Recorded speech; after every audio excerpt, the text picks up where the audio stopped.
All right, so gonna go ahead and start the reset process here for the rear brakes.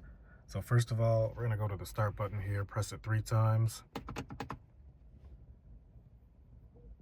We're gonna look for the diagnostic menu to come on. And then we're gonna press this BC button here. We're gonna hold that button down until we see the brakes show up here.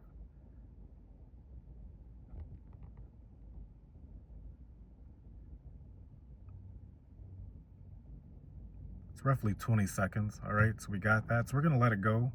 We're gonna press and hold for 5 seconds. Let it go. I'm gonna press and hold for 5 seconds. Let it go.